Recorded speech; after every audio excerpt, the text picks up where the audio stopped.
Avengers Endgame was... Avengers Endgame, so I know everyone's freaking out. There will be spoilers. Don't spoil it! I'm even going to put a graphic under us saying Endgame awesome. spoilers. Because I would be shocked if anyone is flipping through Charter 989 and stops on this show, but I don't want to spoil the movie for anyone. I just saw a headline today that some worker at a Domino's somewhere got beat up because they spoiled Endgame for their fellow coworkers, their pizza-making colleagues. So we don't want to do that.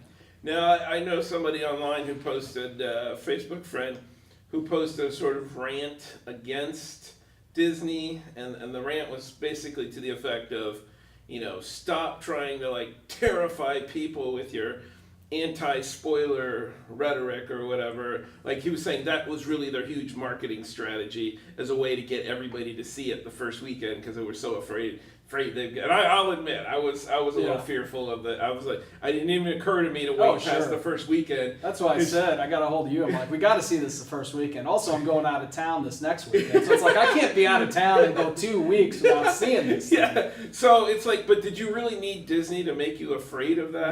No. And I don't even remember seeing any kind of thing like any PSAs like don't spoil or any kind of commercials saying. Even the commercials we saw, I don't remember seeing something like, whatever you do, don't spoil this movie. So maybe it was like more in the promos or like the interviews and such. Yeah. They clearly, all the actors are like, we can't tell you anything about the movie. So I think it was more that the fact that they weren't revealing hardly anything made you think, oh my God, there must be something really big. And they did the same during Cloak and Dagger on Freeform. Cloak and Dagger! I don't know if you were watching that, but yeah, they would have commercials where Dagger and Cloak were like, don't spoil Endgame.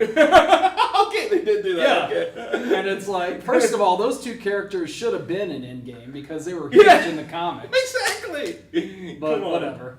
I was hoping that would be like one of the twists, like they'd show up Cloak and Dagger. I'm hoping for Wolverine. He's all rooting for. I gotta say, I watched the whole first season of that, and I just haven't got. I've got the second one on in the old DVR, but that's one I'm going to catch up on over the summer. Has it been a good second season for them? It's been a little confusing, frankly, but of course nowadays I'm like watching it while I'm looking at stuff on my iPad, so it's partly my fault, but I feel like it's a little confusing this season. Oh, interesting, huh? But is it a little more, like last semester was seemingly a lot about building up those characters. Yeah. Did they make it a little more action-y this season? A little bit, and they're kind of going on their separate paths. They kind of get into a fight about something, and so Cloak is doing her thing, and Dagger's doing his thing with that cop. Dagger's detective. the guy. Dagger's the guy. In the comics, remember, he tried to absorb, because they haven't gotten to this part yet in the show, but Cloak can absorb people into him and put them in this dark realm. Like, maybe they have, because I think he kind of goes into that a little. But he absorbed Thanos into him, and he thought that he would get Thanos and blew him up. I forgot about that. Dang, yeah. Well, they forgot a lot. I was just thinking of characters that we haven't even heard of. Remember Hercules? Yeah. I guess they're like, we got Thor. We don't need a Hercules. But yeah, they had everybody. Everybody in the Marvel universe. And I don't know if these, it's not clear whether they're in the universe, but they did make remember in the first season, some comment about all the stuff that happened in New York. Yeah. So I think they were insinuating they are. We still don't know what's going to... I'm still curious to see what they're going to do with Agents of S.H.I.E.L.D., if they're going to do that whole, 5 years later thing.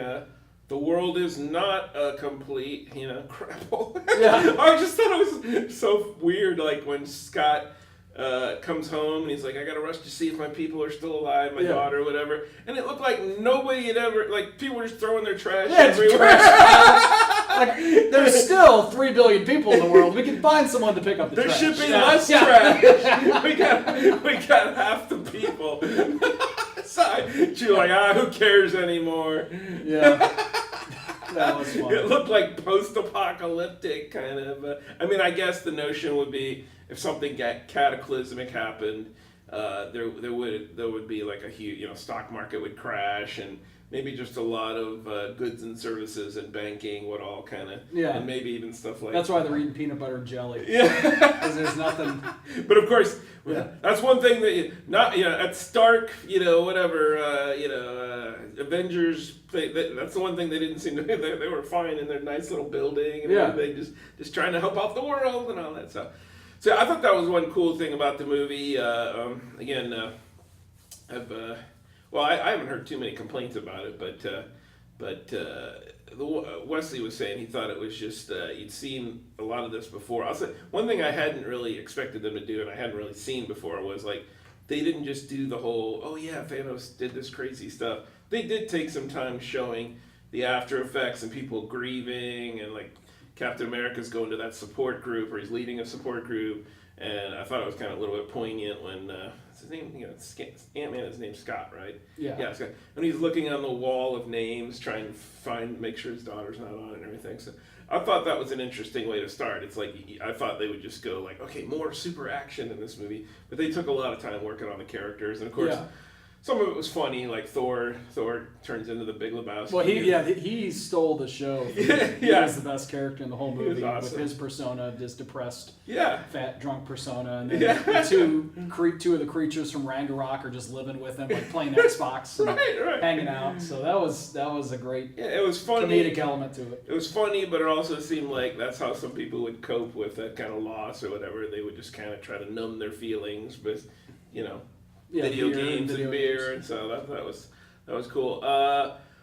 What about the whole time heist? That was a huge. Well, that was something I read, just an online comment. That was a criticism someone had, was that they didn't, it seemed kind of random how they figured it out. But again, it's not like they're going to spend 30 minutes of the movie explaining quantum physics. And you just kind of have to say, okay, these guys are really smart. They're going to find a way. We're not questioning how Ant-Man can shrink and go into the quantum realm, or how aliens are, it's part of it. But they just thought maybe they kind of threw that part together a little bit.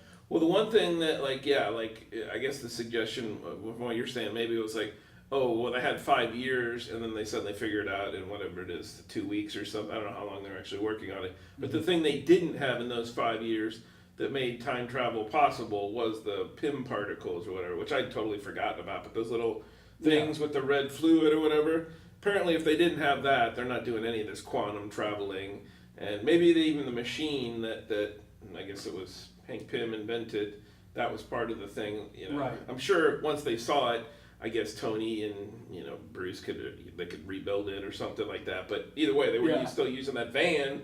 They built a bigger thing, a stage. Well, they needed, I guess, Ant-Man to kind of have the epiphany when he was in the quantum realm about time moves differently, and maybe you can even use that to travel through time. And that's it's like and then someone also said, like, why did they have to return the stones? Mm-hmm. And and like I think you pointed this out, where you got to get the stones back and not change anything, but yet Captain America goes back and lives a totally different life, marrying Agent Carter, and then he just happens to show up at that same time. Like, I remember the exact day and time that they were there, and sent me back. Right? I mean, how did he get back there? He rent a car and drive. And he didn't even show up at the location when he's like, I'm going to be over here just to surprise him. So I don't know. I honestly would like to know if there's writers or in the writer's room or whatever, if anybody's asking these questions, or if they just go, screw it, let's just do this. Like again, we talked about Iron Man suddenly having I assume, and that's the thing, it's like we're having to write the script for him now, or assume that, like he has the one gauntlet that's clearly meant to accept the stones, and I guess the assumption is that he made it so that the other gauntlet could also receive the stones. And the stones don't really, I guess they have a willing vessel. They don't really care. So he gets the one gauntlet near Thanos' gauntlet and just sucked them right off the thing there. You wouldn't think that's how they work when somebody has control of them. But, and then you wouldn't think Thanos wouldn't notice. Like, he starts to, didn't you notice you're, like, missing that huge energy? Because when Hulk had it on, it was like, I can barely hold this friggin', thing on. So, like, he's like, well, it didn't work. Let's try it again. Oh no, he's got this. That was cool though, however illogical it is, that whole I am inevitable and of course the I am Iron Man line that takes us back to the very first movie, which apparently was an ad-lib line that they left in there. Like it wasn't scripted for him to say he was gonna not reveal that he was Iron Man, but Robert Downey Jr. just kind of threw it in there, and they kind of like, that sounds good. We're gonna have him reveal he's Iron Man. So that's kind of cool little callback, as they say. So what other things? My one complaint, or the one thing that puts Infinity Gauntlet still above this one, is just that at the end of the day, I really like the spectacle of these movies. So I like all the crazy action they had in the first one, and there's a significant amount in the second one. There just isn't as much.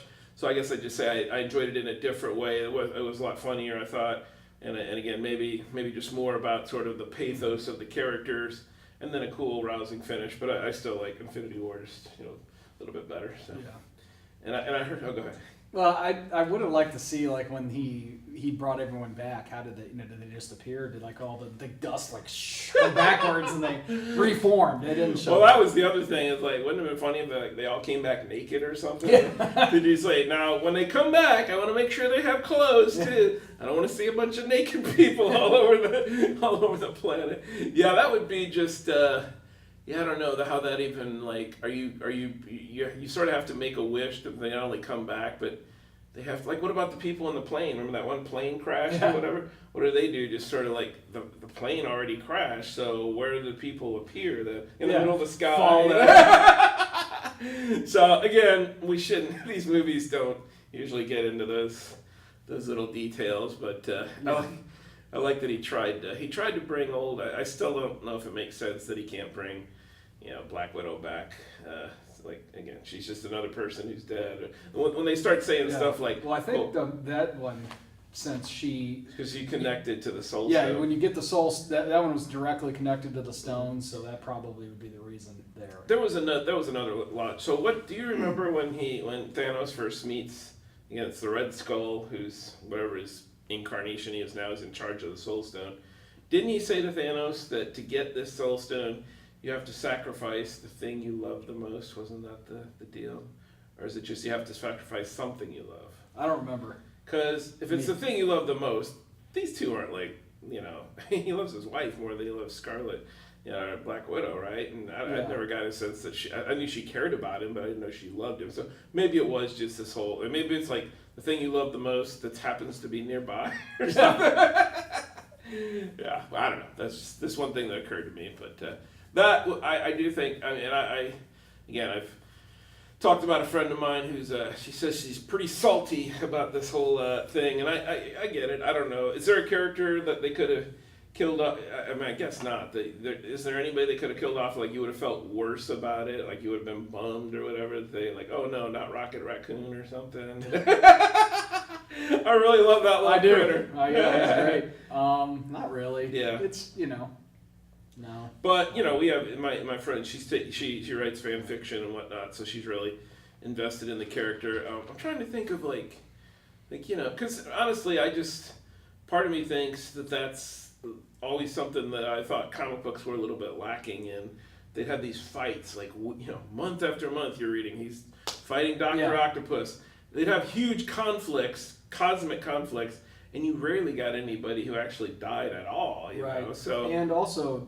And that's the one thing I really liked about Captain Marvel was in so many of these movies and the comics, these two beings just fight. And then, it's almost like the Peter Griffin and the chicken fighting. And that's make fun of. And then she comes in and just goes through these ships like they're tissue paper and blows them all up. And then she did the same thing to Thanos' ship. Right. Which was cool. So that's, just kind of, and she didn't, and then I know some people were saying, I'm shocked she didn't play such a big role in the movie. Mm-hmm. And actually, I'm not, and I'm glad that was probably their plan. Like the original, and we kind of saw that at the end of Infinity War. Kind of the original team was what was left. And you had Rocket Raccoon and Nebula in there. Mm-hmm. But they're the ones who really, played the big role in the movie. And she played somewhat of a role, but it wasn't like, I think everyone thought she was going to come in and kill Thanos. Didn't happen. But she did take a good shot at him. It's sort of like at the end you thought, oh, she's going to be the one to finally rip that gauntlet off or whatever. And she slowed him down and whatnot. So